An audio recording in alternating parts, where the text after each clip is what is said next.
Welcome to my channel simple and stylish மாதிரி. இன்றைக்கி நம்ம சேனலில் என்ன பார்க்க போகிறோம்னா 50 டே சேலஞ்சில் டே 13 தான் பார்க்க போகிறோம். டே 13ல் ஷேடிங்ஸ் பற்றி தான் இன்றைக்கி நம்ம பார்க்க போகிறோம். வந்து சிம்பிள் ஷேடிங். நம்ம எப்பயும் போல் ஃப்ளார் ட்ராப் பண்ணி உள்ளே வந்து ஷேட் பண்ணுவோம். இது நிறையா டிசைனுக்கு நம்ம ஷேடிங்ஸாக யூஸ் பண்ணுவோம். ஃப்ளார் வந்து லுக்காக காட்டுறதுக்காக நம்ம ஷேடிங்ஸ் யூஸ் பண்ணுறோம்.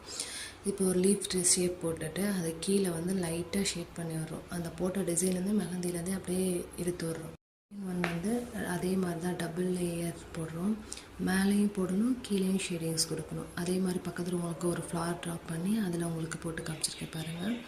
இது மேலேயும் ட்ராப் பண்ணிக்கிறோம், கீழேயும் ஷேடிங்ஸ் கொடுக்கணும், மேலேயும் ஷேடிங்ஸ் கொடுக்கணும். ஃபஸ்ட் ஒன் வந்து லைன் ஷேடிங். அந்த ஷேடிங் மேலே போட்ட 2 ஷேடிங் நம்ம வந்து அந்த போட்ட மெஹந்திலேருந்தே நம்ம போட்டிருக்கோம். பட் இதுக்கு வந்து நம்ம லைன்ஸ் வந்து மெஹந்தியில் வந்து நம்ம அதில் கோடு கோடாக போடுற மாதிரி போடணும்.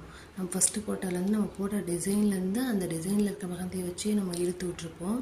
இதில் வந்து நம்ம கோடு வந்து செப்ரேட்டாக போடுற மாதிரி இருக்கும். அது பக்கத்தில் உங்களுக்கு ஒரு ஃப்ளார் போட்டு நான் உங்களுக்கு போட்டு காமிச்சிருப்பேன். ஸோ நீங்களும் இதே மாதிரி ப்ராக்டிஸ் பண்ணுங்கள். நாளைக்கு டே 14க்கான வீடியோவில் பார்க்கலாம். தேங்க்யூ ஃபார் வாட்சிங். பாய் எவரிவன். டேக்